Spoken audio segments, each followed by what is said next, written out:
Hello, thank you for watching the Dame Taft Movie Show. It's the Dame Taft Movie Show, hosted by my nephew, Screw. Thank you, Auntie. It is the Dame Taft Movie Show. I am Screw, and today I am joined by returning guest, BVG. Hello. Hola. Let's take a moment to get to know our guest. They already asked you your preferred pizza toppings. No. Cheese. What are they? Yeah, well, then it ain't a pizza without cheese. No, what do you want on the cheese? If I had to choose, cubed pepperoni. Wait, you normally get a plain pizza? Cheese pizza, yeah.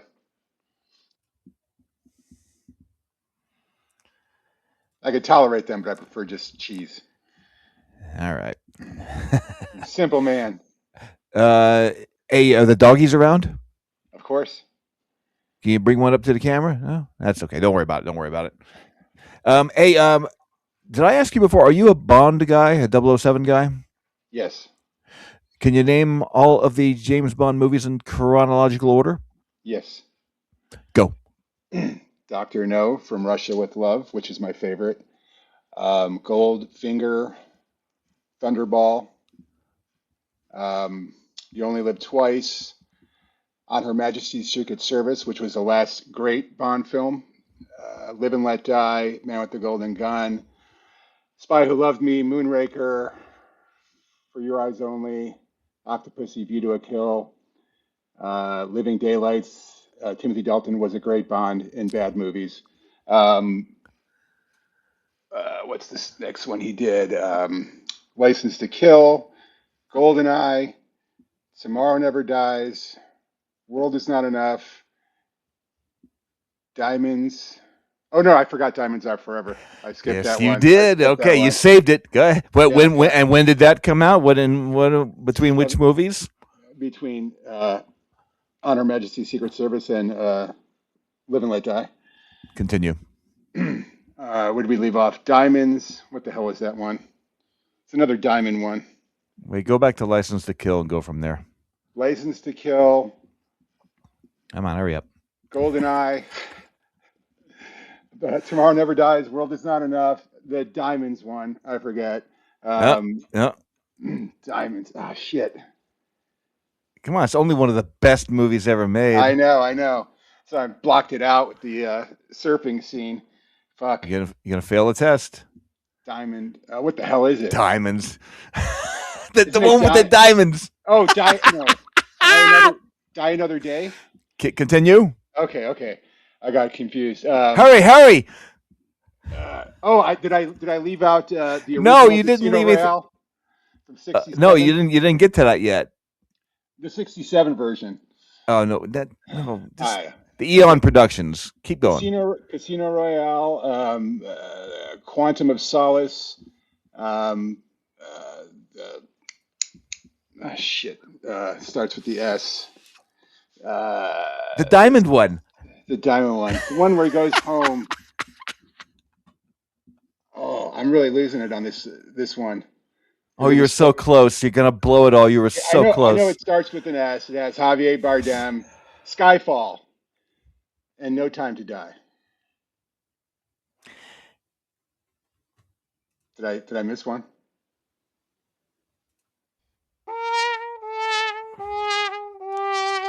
God, you missed the second to last one. Oh, man, that you were doing so good. Oh, Spectre. What the fuck, man? Yeah. You just embarrassed yourself. I know. That was really good. You're only the second person on this show I've put through that, and you've done the best so far. So that's how we get to know our guest. Yeah. I like my Bond.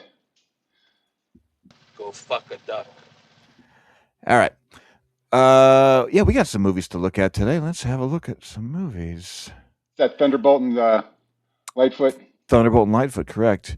Now, I didn't tell you what we're going to cover today, and I didn't know myself to the last minute. It was a typical American town. Name it if you can Until they recognize found it. They were sitting on $500 million worth of oil. They Cold called turkey? it God's country until all hell broke loose.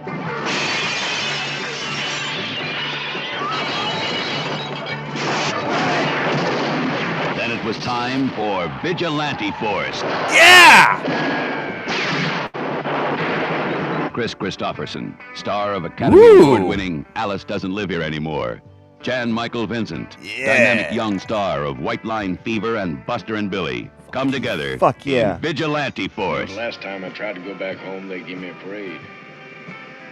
In one end of town and out the other. Chris Christopherson is Alan, twisted by a war he could never win, What war? My war. but one he could never stop fighting. Jan Michael Vincent is Ben, who finally took the law into his own hands. All right, give him hell.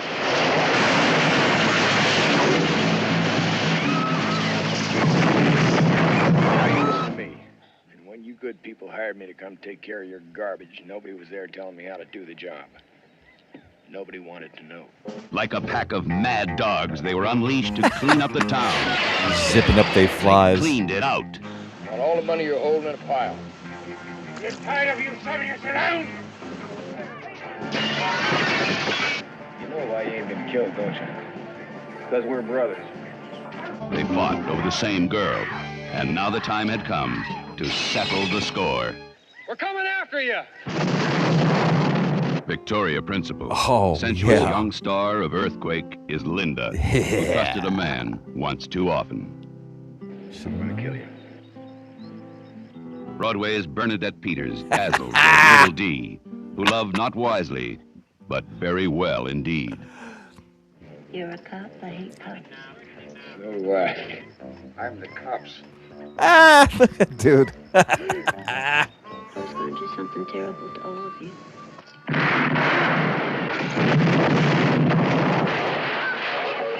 Grenade! Chris Christopherson, Jan Michael Vincent, fighting it out in Vigilante Force.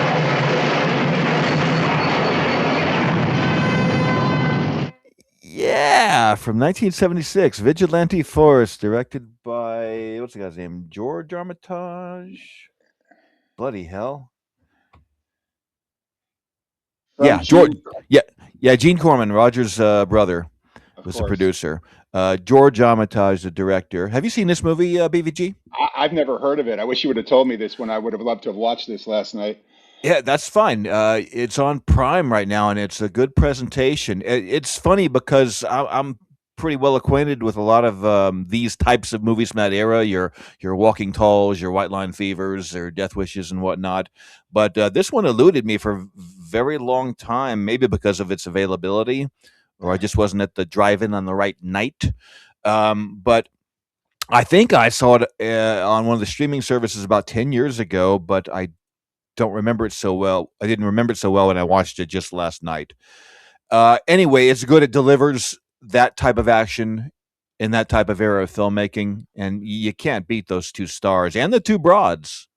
No, Victoria Principal was a world-class piece of ass. Oh, yeah, and she don't look silly like she did in Earthquake with that afro, you know. Yeah. I mean, still a great rack, but that silly afro, and Yeah. even her in Life and Times of Judge Roy Bean, you know, dressed up like a Mexican peasant girl. Yeah. But here, I didn't recognize her at first with her lightly colored hair. Man, what a piece! Yeah. And yeah, go ahead. No, as I say, I love these kinds of movies. Yeah. And I love bad movies, and I'm not saying this one is a bad one, but just those, good bad yeah. movies, especially from the 70s. The whatever you want to call them, exploitation of whatever, Vigilante Force, in a world of Jan Michael Vincent's, Yeah, and the added bonus of having the star of White Line Fever with the star of Convoy, the two best trucker movies of all time. Of course, Yeah. Convoy came out a couple years later. But I mean, yeah, you're talking about movies of this time. Some of them are quick money grabs. They're kind of sloppily made. stuntman looking nothing like the actors, boom mics and shots, all kinds of sloppy technical stuff, a quick shoot, and some are pretty good. This one I really haven't any problems with. And also films like this, their stunt work was their main appeal. Yeah. Because you get guys that jump off a roof pretty cheap back then. And that's always interesting, seeing those guys go through that stuff, the explosions and things. I still find that stuff enjoyable. Well, that's why we watch those movies. I mean, I Yeah. don't get into modern action movies because, you're watching something, it's a cartoon, it's not real, Yeah. nothing's, so the days of stuntmen back, especially the 70s with, whether it's Smoking the Bandit, those cars were actually doing those things. Yeah. It wasn't CGI. Speaking of James Bond, the famous, loop-de-loop twist in Man with the Golden Gun. Golden Gun, yeah. So that was what was amazing, um, Absolutely. seeing all those stunts, and you don't have that anymore. It's a Yeah, yeah. lost art. And of course, this was part of the vigilante genre, which I guess kicked off mostly with Death Wish in 1974 because it was a big hit. So, that rings the bell. And let's go make more vigilante movies. Hmm. There's my bell sound. And so it followed with movies like this. Later on, Jan Michael Vincent in 1980 in a movie called Defiance, which is kind of cheesy, even though it's from the director of Rolling Thunder. It's PG. It's corny. We can't Um, forget. We can't leave out Billy Jack. not a vigilante movie. Kind of. You'd have to argue that point. You'd have to argue that. Go ahead, argue. Well, he's going against the system, right? He's going against the man. He's not taking the law into his own hands. He's fighting for his people there, the indigenous peoples and whatnot. He still ends up in jail. It's not a vigilante, though. Vigilante is a guy that takes the law in his own hands and goes after criminals. So these guys here, they're like a private police force they hired to take care of the crime in the land because there weren't enough cops. And right away they go on the take and get corrupt. They waste no time in this movie. No, Billy Jack ain't no vigilante movie. You got their definitions wrong. What's the All matter right. with you? I'll accept your definition. But that's okay. No, Billy Jack, Billy Jack is part of the genre of the revisionist Indian movies because it was like Hollywood was making up for being mean to Indians, not even casting them as Indians for one thing, get Sicilians or Filipinos or something. But you know how it went. You got movies like Little Big Man and Soldier Blue. You ever see Soldier Blue with Peter Strauss and Candice Bergen? No. Yeah, I just saw it fairly recently. That's kind of a niche movie, but yeah, the sympathetic Indian movies. That's Billy Jack came in on the wave of those types of movies. Anyway, I'm just messing with you to kick up some dust here. Keep Tired doing of- it. Let's get some controversy. Yeah, tired of people agreeing with me, being all polite when they're mumbling under their breath how much they despise me. There's Paul- Rocco. You Hey! want to say hi? Let me see his little tummy. Hey, tummy! Look at him.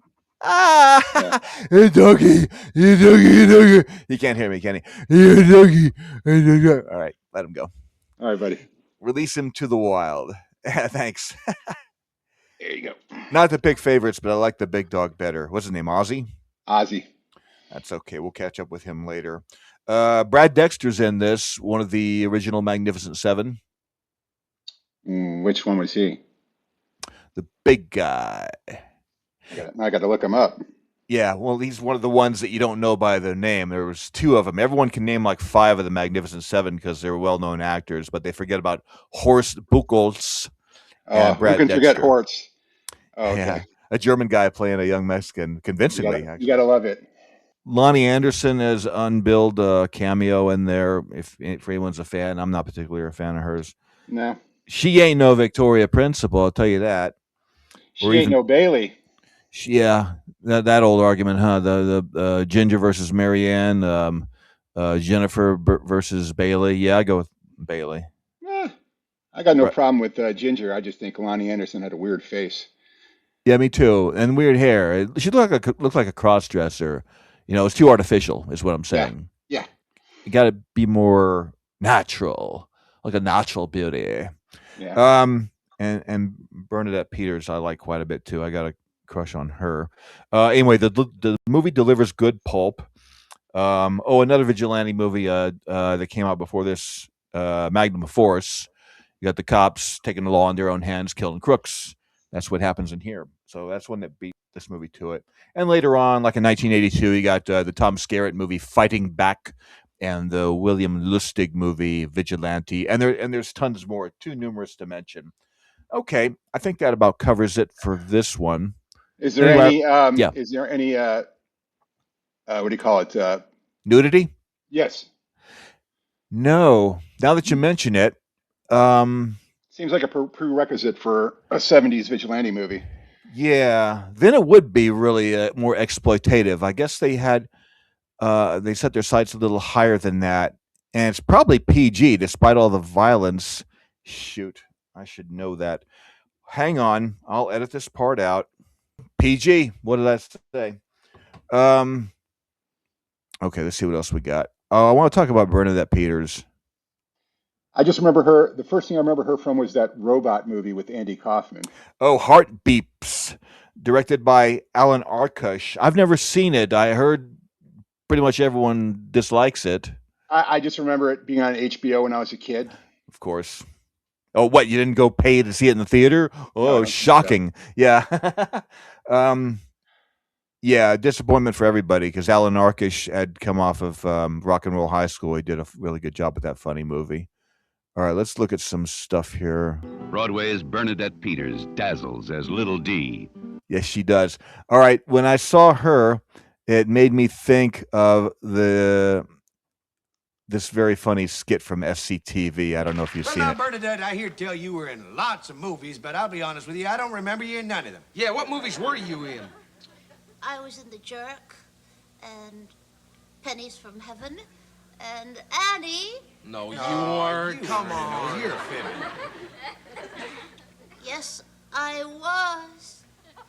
Look, Billy Saul, she's a pouting look. Yeah, in a cute kind of way. Oh, yeah, and kind of vulnerable. Well, in a semi-vulnerable way. Yeah. Rest in peace, She John does a good Candy and Joe impression. Flaherty. Huh? He does a good impression. The chick? Yeah. Yeah, Andrea Martin. Yeah. Look, she's a pouting. Yeah, in a kind of vulnerable way. It cracks me up. Anyway, I decided to splice that in there because it made me laugh. All right, what else are we looking at here?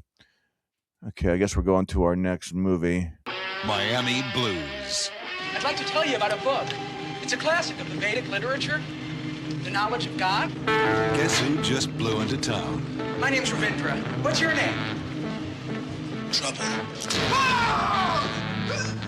Nobody seems to know who he really is. Frederick J. Fringer. You call me Junior.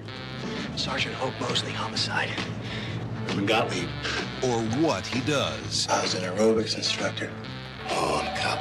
I used to rob people who robbed people. I like Robin Hood.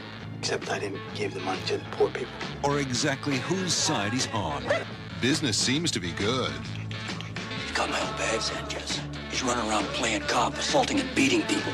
Or become it. Police raid, everybody freeze! You ain't. Oh, there's Gary Clark, from he played Steel in Day of the Dead. Shout out to Dawn of the Dead on X. He likes this actor. Cop. Big silent. Miami Blues. What are you doing?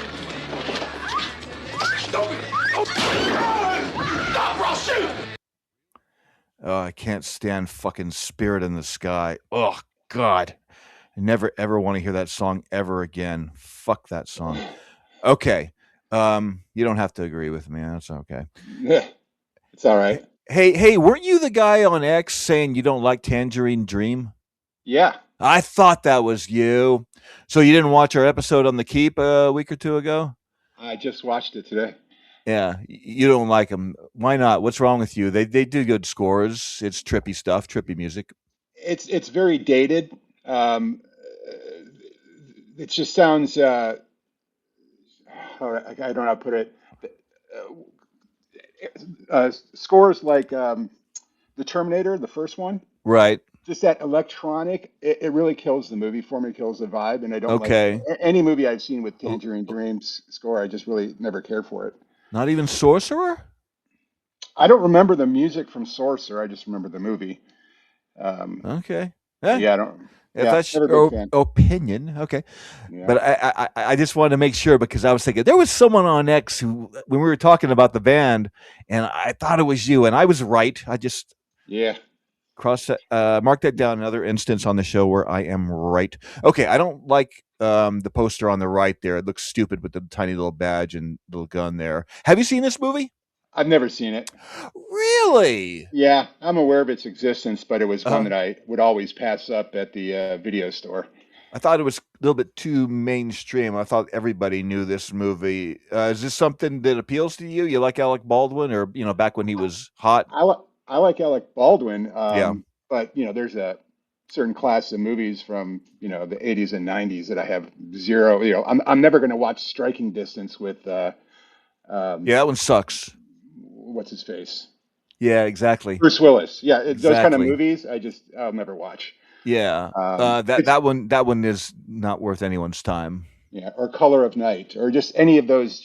Again, there's a bunch of those movies that they were just pumping out that Yeah. had no interest to me. What's weird is how much he resembles. Was it Stephen Baldwin in this movie? A little bit. They lightened up his hair.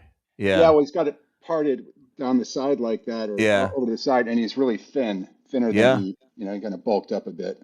Yeah. But it's got Fred Ward, and I love Fred Ward. It's got Fred Ward. The broad is good. Jennifer Lee. We omit middle names on this show. Her character is really annoying, but her performance is good. Yeah. And she does that a lot. She's a good actress, but it's always her characters are annoying.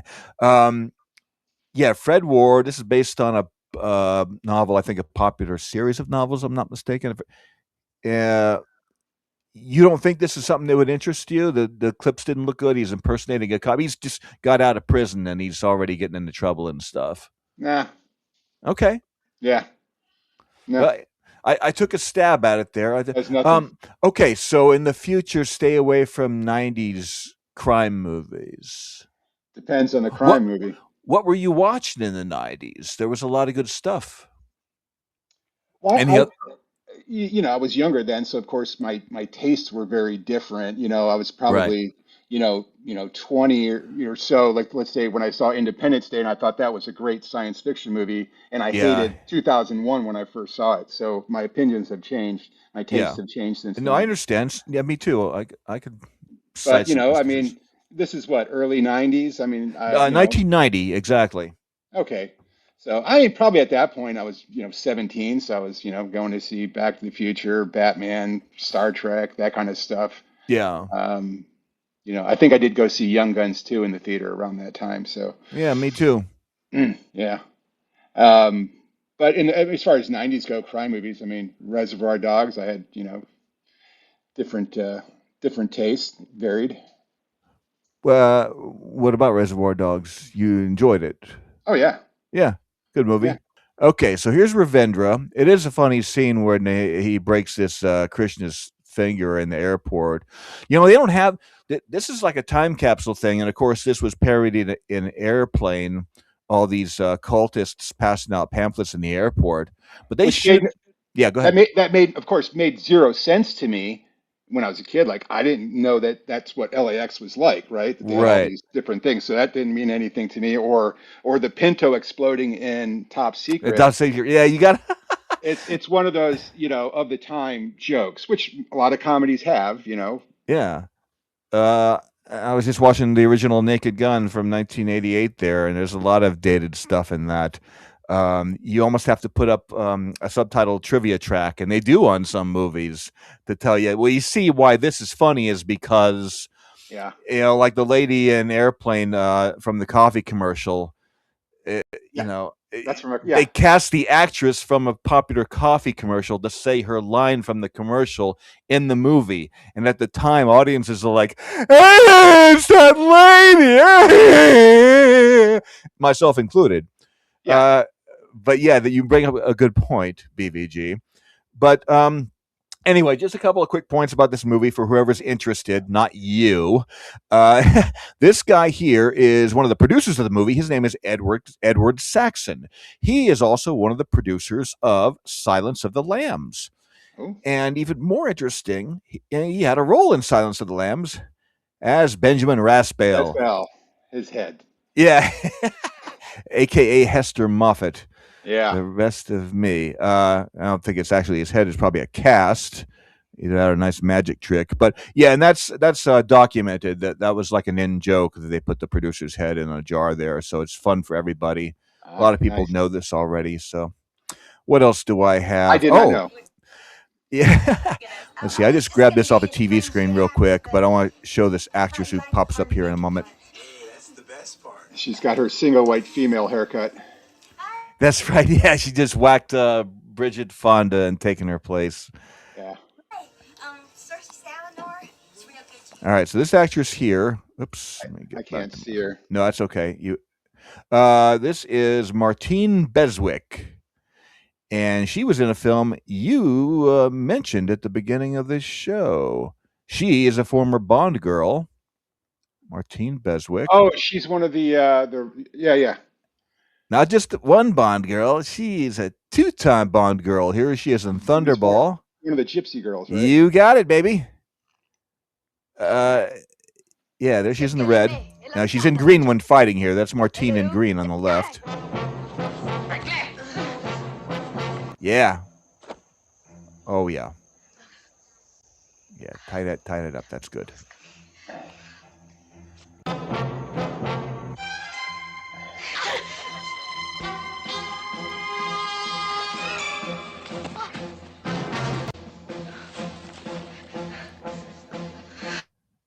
That movie single-handedly created this false stereotype of the hot gypsy girl. That does not. That's a good point. Not exist. No big mole with hair growing out of it. You're saying bags under the eyes. Wait, I think gypsies would argue with that while they pick your pocket. I've been to Europe. They do not resemble gypsies. But that's funny. So you mentioned that From Russia with Love was one of your favorites. Didn't you say that? And that's my favorite. Okay, and what's your other two? Your top three in no particular order. On Your Majesty's Secret Service. Yeah. Any of the Thunderball. Maybe. You just picked the same three that Mr. Faversham, a guest on this show, Mr. Faversham, picked a couple weeks ago. I don't know if the episode's up yet, but that's a funny coincidence. Well, he's got taste. Yeah. Huh.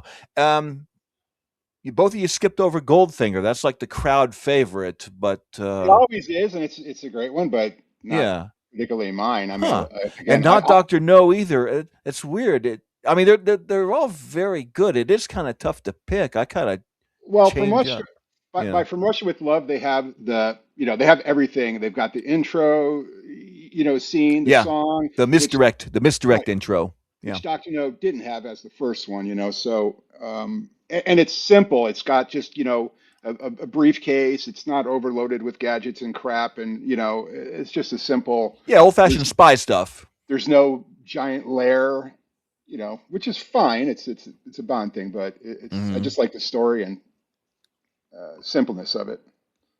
Yeah, and hot gypsy girls. Yeah.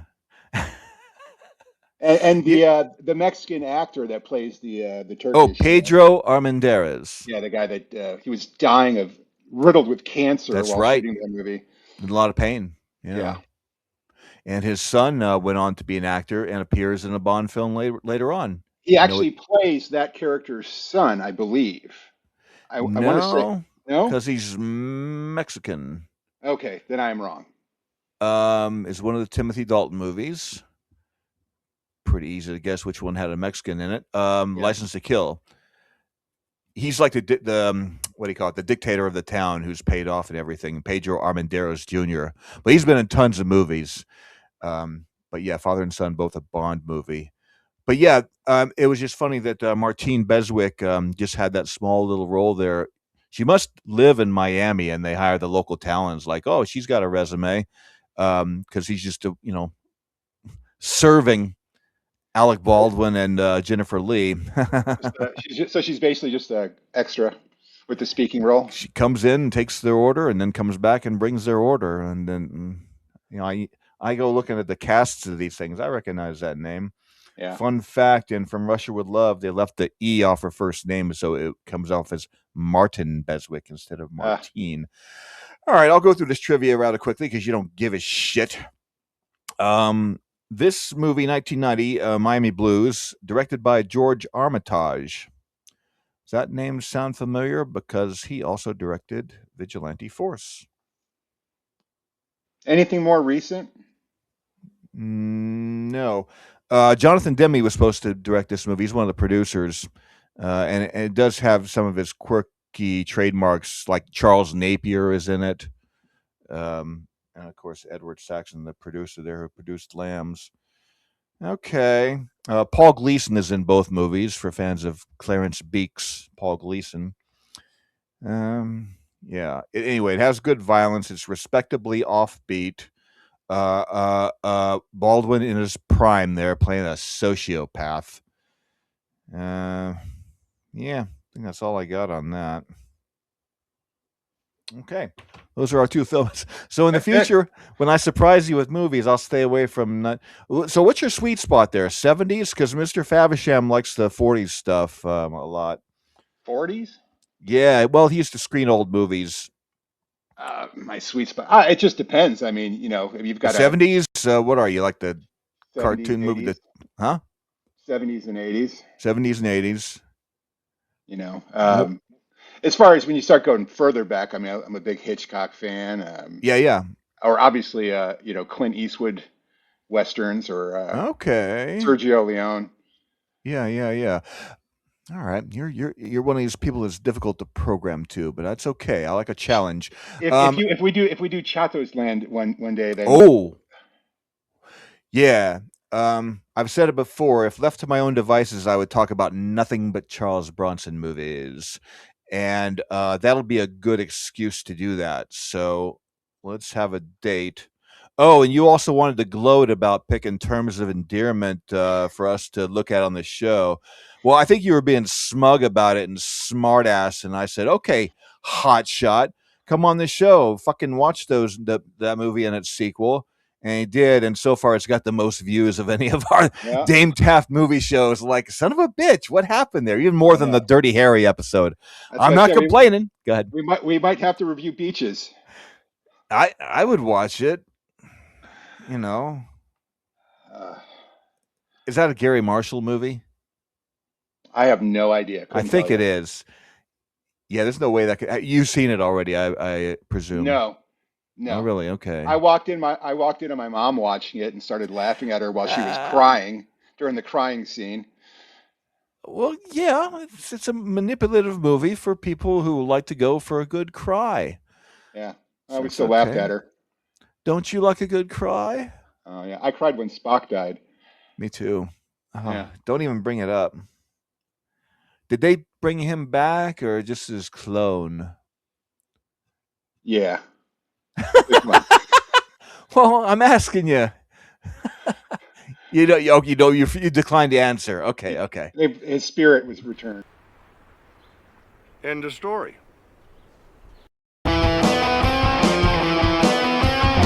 It's the Dame Taft Movie Show, hosted by my nephew, Screww. Oh, yeah, it's Ozzy. Don't be quiet. Be quiet. He's all tuckered out. She's tuckered out. Who names a girl dog Ozzy? You want to hear the story?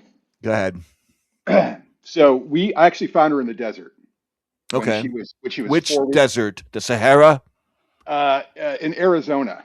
Yes. I had a ranch, about an hour south of Phoenix, and sitting on my porch one day with my neighbor, and just heard this high-pitched yelping, just off in the distance somewhere, and finally went and go check it out, and find her. Someone had left her, and she was pinned on something. So it was fairly early in the morning. So it wasn't that hot yet.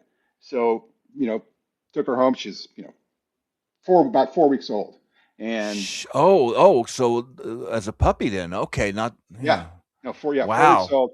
Pulled 27 ticks out of her that night. yeah, And we originally thought she was going to be she was a Rottweiler because she was black and tan and smudgy. And my now ex-wife, wanted to keep her, of course, and it's okay. And she wanted to name her after this character. She was watching some Turkish soap opera, and she wanted to okay, name her Asi, A-S-I. right. And I said, I'm not going to name her after a character from a Turkish soap opera. You put So your foot down. I said, yeah, Listen here, woman. you call her Asi, I'll call her Ozzy, and we'll see who wins. Oh, So okay, and that's how. hence the divorce that followed. Okay, that Yeah, it all makes sense now. and I got the kids. Well, that's a heartwarming rescue story. You rescued the doggy. I am gonna have a good cry now. I don't care who knows it. Hmm.